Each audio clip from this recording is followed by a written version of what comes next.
Basilinum. Mind: taciturn, sulky, snappish, fretty, irritable, morose, depressed, and melancholic even to insanity. Fretful, ailing, whines and complaints. Mind given to be frightened, particularly by dogs. Head: severe headache, deep in, recurring from time to time, compelling quiet fixedness. Aggravation: shaking head. Terrible pain in head, as if he had a tight hoop of iron around head. Trembling of hands, sensation of damp clothes on spine, absolute sleeplessness. Alopecia areata. Eyes: eczematous condition of eyelids. Face: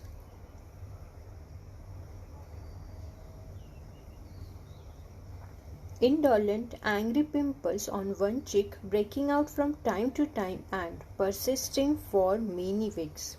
Teeth: grinds teeth in sleep, imperfectly developed teeth. Stomach: windy dyspepsia with pinching pains under ribs of right side in mammary line. Abdomen: fever, emaciation, abdominal pains and discomfort, restless at night, glands of both groins enlarged and indurated, cries out in sleep, strawberry tongue. Taves mesenterica. Talks in sleep, grinds teeth, appetite poor, hands blue, indurated and palpable glands everywhere, drum belly, spleen region bulging out. Inguinal glands indurated and visible, excessive sweats, chronic diarrhea.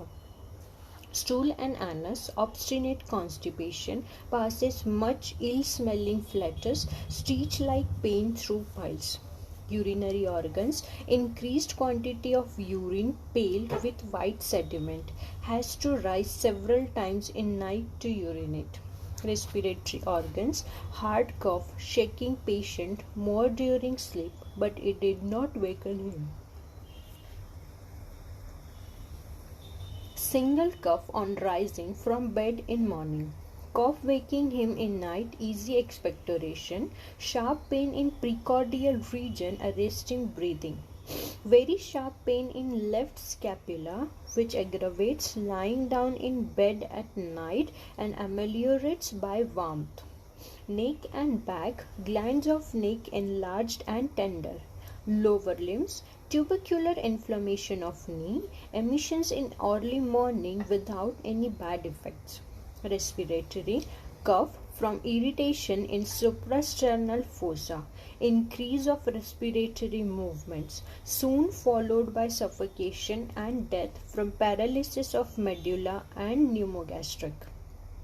Back: pain specially on the left side, better by sitting up straight or lying straight. Extremities: slight rheumatic pains coming and going down leg. Generalities: great weakness, did not want to be disturbed. Sleep: drowsy during day, restless at night, many dreams. Fever: flush of heat soon after the dose, some perspiration, severe headache deep in. Basilinum boric materia medica, a maceration of a typical tuberculous lung introduced by Dr. Burnett, has been employed successfully in the treatment of tuberculosis. Its good effect seen in the change of the sputum, which becomes decreased and more aerated and less purulent. Many forms of chronic non-tubercular disease are influenced favorably by Basilinum, especially when bronchorrhea and dyspnea are present. Respiratory pyorrhea: the patient expectorates less. Basilinum is specially indicated for lungs of old people with chronic catarrhal condition and enfeebled pulmonary circulation, attacks of suffocation at night with difficult cough. Suffocative catarrh, tubercular meningitis, fevers falling of tartar of death, constant disposition to take cold. Head: irritable, depressed, severe deep in headache, also as of a tight hope, ringworm, eczema of eyelids. Abdomen. Abdominal pains, enlarged glands in groin, stapes mesenterica, sudden diarrhea before breakfast, obstinate constipation with offensive flatus.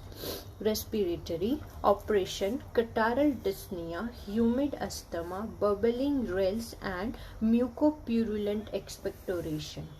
Note, this mucopurulent expectoration of bronchitic patients is equally polybacillary. It is a mixture of diverse species and hence bacillinum is truly indicated. Often relieves congestion of the lungs, thus paving way for other remedies in tuberculosis. Skin. Ringworm, pityriasis, eczema of eyelids, glands of neck enlarged and tender. Modalities: worse night and early morning, cold air. Relationship: antimonium iodine, lachesis, arsenic iodine, myositis follows as an intercurrent where much debility is present. Complementary: calcarea phos, kalicarb. Compare. Its effects seem to be identical to that of Koch's tuberculinum. Both are useful in the tubercular diathesis before phthisis has developed. In the early stages of tubercular disease of glands, joints, skin and bones, Sorinum seems to be its chronic equivalent. Bacillinum testinum acts specially on lower half of the body. Dose. The dose is important. Should not be given below the 30th and not repeated frequently. One dose a week often sufficient to bring about reaction. It is rapid in action and good results ought to be seen soon. Otherwise, there is no need of repetition.